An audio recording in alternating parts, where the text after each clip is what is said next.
গ্রামের শেষে গরুর গোয়ালের পাশে একটা ভাঙা খড়ের চালায় থাকতো 14 বছরের রূপা। রাতে তার মাথার উপর ফুটো দিয়ে জল পড়তো, দেওয়ালের ফাঁক দিয়ে সাপ বিছে ঢুকতো, আর ঠিক তার পাশেই দাঁড়িয়েছিল তার সৎমার দোতলা পাকা বাড়ি, যেখানে সৎমা আর তার মেয়ে মায়া থাকতো বিলাসিতায়। মাত্র 2 মাস আগে পদ্মার বন্যায় নৌকাডুবিতে রূপার মা বাবা চলে যায়।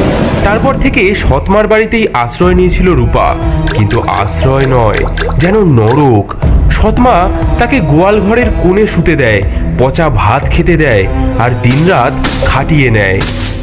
শয়তানি কালামুখী, সকাল থেকে এখনো তোর ধান ভাঙা শেষ করতে পারলি না? আজ তোর হাড় একেবারে আমি গুড়িয়ে দেব, দেখি তুই কেমন ধান ভাঙা শেষ করতে না পারিস।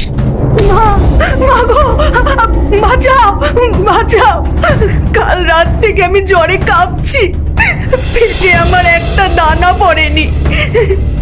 ও মা, ও মা, শোনো শোনো, ওর এখনো কাঁদার শক্তি আছে। ও মা, ওর মাথাটা ফাটিয়ে দাও না, আমি ওকে ধরে রাখি, তুমি ওকে মারো মারো মারো।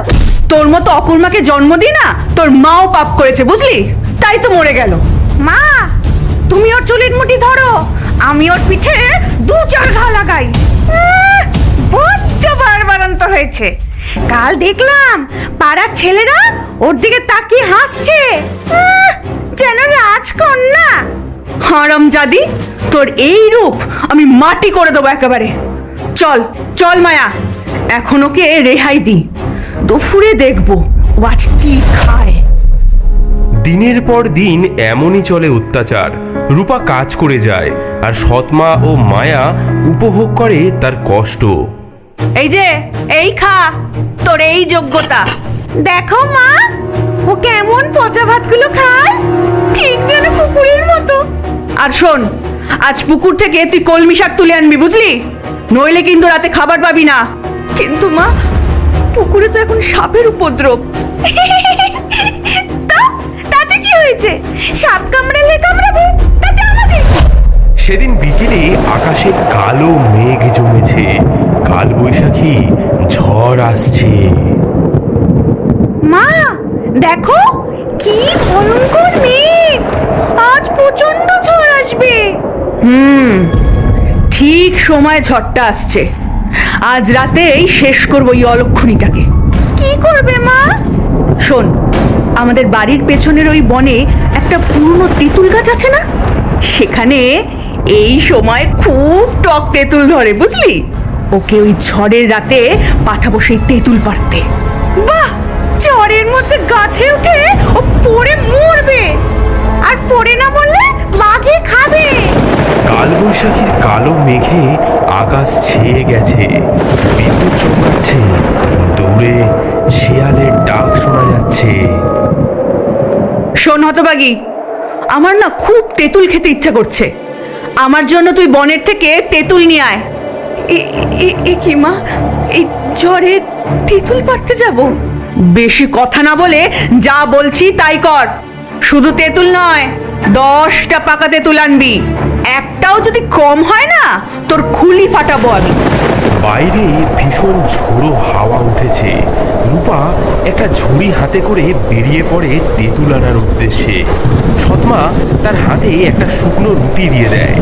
এই এই নে, একটা রুটি নে, নয়তো আবার মরে গিয়ে ভূত হয়ে আমার ঘর মটকাতে আসবি, আবার বলবি আমি তোকে খেতে দিইনি।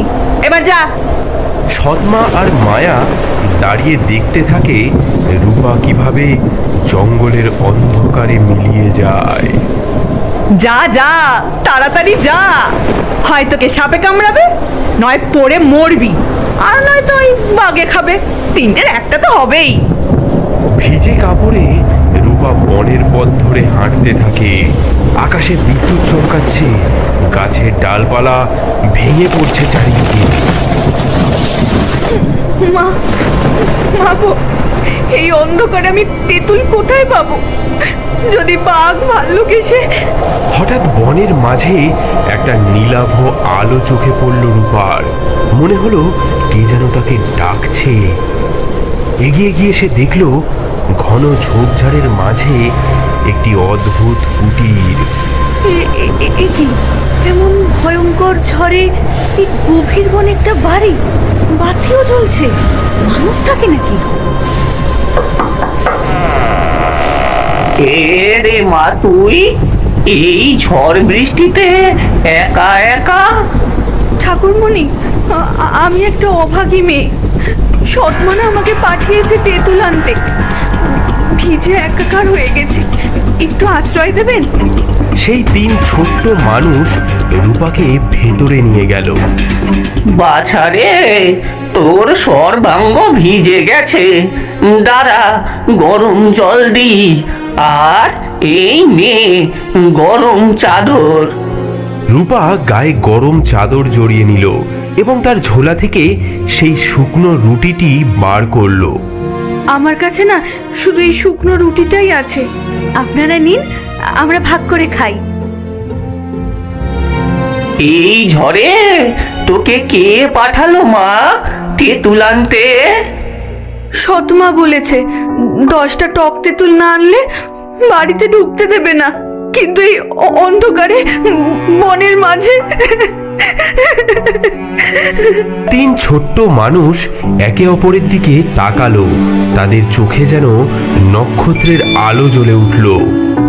মা, এই ঘরটা বড্ড অগোছালো হয়ে আছে, তুই কি একটু গুছিয়ে দিবি? হ্যাঁ মা, দেখি তোর হাতের কাজ কেমন। এই মাটির হাঁড়িগুলো সাজিয়ে রাখ, চালের বস্তাগুলো একটু সরা, গম ডালের থলেগুলো গোছা, আর ঘরের মেঝেটা একটু মুছে দে মা, তারপর দেখবি কি হয়। কি সরল মেয়ে, ভিজে কাক হয়েও ভাগ করে দিল রুটি। কত কষ্ট পেলেও দেখো মুখে হাসিটা ঠিক রয়েছে। চলো এমন কিছু করি যাতে ওর জীবনে আর কোনোদিন দুঃখ না থাকে। আমি দিলাম প্রথম বর, তোমার জীবনের সব দিন যেন আগের দিনের চেয়ে বেশি আনন্দময় হয়। আমি দিলাম দ্বিতীয় বর, প্রতিটি কথার সঙ্গে তোমার মুখ দিয়ে যেন মোহর ঝরে। আমি দিলাম তৃতীয় বর, এক রাজা যেন তোমাকে বিয়ে করে। এদিকে বাইরে ভোরের আলো ফুটে উঠতে শুরু করেছে। ঘর পরিষ্কার করতে করতে রূপা দেখল সেই ঘরের বাইরে অনেক পাকা তেঁতুল পড়ে রয়েছে। সৎমা যেমন চেয়েছিল ঠিক তেমনই পাকা তেঁতুল। হ্যাঁ, নে মা নে, তোর ঝুড়িতে তুলে নে। বিদায় নেবার সময় রূপা কৃতজ্ঞতা জানাতে গিয়ে বলল, ঠাকুরমণিরা, আপনাদের। হোমা, এ কি? আমার মুখ থেকে। যা মা যা, এবার থেকে তোর দুঃখের দিন ফুরলো। রূপা তেঁতুলের ঝুড়ি নিয়ে বাড়ির দাওয়ায় এসে দাঁড়ালো। কে? আমি মা, তেঁতুল এনেছি। হে কি? হ্যাঁ, তোর মুখে কি জাদু লেগেছে? সোনার মোহর, আরে এত টক তেঁতুল! সৎমার চোখে জ্বলে উঠল লোভের আগুন। মেয়েটির ভাগ্য যে পাল্টে গেছে তা বুঝতে তার আর দেরি হলো না। রূপার মুখ থেকে সোনার মোহর পড়তে দেখে মায়ার হিংসায় জ্বলে উঠল বুক। মা, আমিও যাব, আমাকেও বনে যেতে দাও। দেখো না, ওই অলক্ষণে কত সোনা পেয়েছে। না মায়া, এখন বড্ড বিপদ, বনে বাঘ ভাল্লুক ঘোরে। আমি যাবই না, আমি যাবই, আমাকে সোনার মোহর পেতেই হবে। ওই ছুটি রানী হবে আর আমি ফকির হয়ে থাকবো। শেষে সৎমা রাজি হলো। মেয়েকে পরালো নতুন শাড়ি, সঙ্গে দিল মিষ্টান্ন, পিঠে পুলি। দেখো মা, আমি রূপার চেয়ে কত সুন্দর, আমি দ্বিগুণ দ্বিগুণ সোনা নিয়ে আসবো। মায়া বনের পথে হাঁটছিল অহংকারে মাথা উঁচু করে। দূরে কুটির দেখে সে বিজয়িনীর ভঙ্গিতে এগিয়ে গেল। এই যে বামুন কুটকুটেরা, দরজা খোল, দরজা খোল, তোদের রাজকন্যা এসেছে। এ কি এভাবে দরজায় লাথি কে মারছে? ছি ছি ছি ছি ছি ছি ছি, কি নোংরা ঘর, কি দুর্গন্ধ বাবা। এই জায়গায় থাকিস? তবে জাদু তো ভালোই জানিস। আগে একটু বসো মা। মায়া তার কাপড় জড়ানো পুটলি থেকে তার খাবার বার করে খেতে থাকে। তোমার খাবার থেকে আমাদের একটু দেবে, আমরা বড্ড ক্ষুধার্ত। কি? তোদের মতো ভিখিরিদের সাথে খাবার ভাগ করব? পাগল নাকি? এই দামি মিষ্টান্ন তোদের মুখে দেব? স্বপ্নেও ভাবিস না।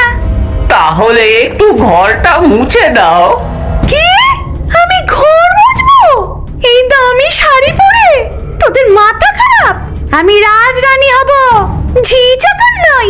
শোন কুটকুটেরা, আমাকে আমাকে এক্ষুনি জাদু দেখা, নইলে আমি তোদের এই নোংরা কুঠির একেবারে ভেঙে গুড়িয়ে দেব। তিনটি ছোট্ট মানুষের চোখে জ্বলে উঠল ক্রোধের আগুন। আকাশে কালো ঘন মেঘ জমতে লাগলো।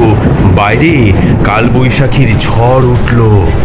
তুই অকৃতজ্ঞ, তোর মনে শুধু অহংকার, তোর হৃদয় শুধু লোভে ভরা, তুই নিষ্ঠুর, তোর মন পাথরের চেয়েও কঠিন। আমি তোকে অভিশাপ দিলাম, তোর জীবনের সব দিন যেন আগের দিনের চেয়ে বেশি দুঃখের হয়। আমি অভিশাপ দিলাম, প্রতিটি কথার সঙ্গে তোর মুখ দিয়ে যেন ব্যাঙ লাফিয়ে পড়ে। আর আমি অভিশাপ দিলাম, তোর মৃত্যু যেন খুব দুঃখের হয়। মায়া ভয়ে কাঁপতে কাঁপতে বাড়ি ফিরল, কিন্তু অভিশাপ তার পিছু ছাড়ল না। কি হলো মা? হ্যাঁ, তেঁতুল আনতে পারলি? মা, মা, সব শয়তানি, সব শয়তানি ওই বামুনগুলো। ও মা, তোর মুখ থেকে ব্যাঙ!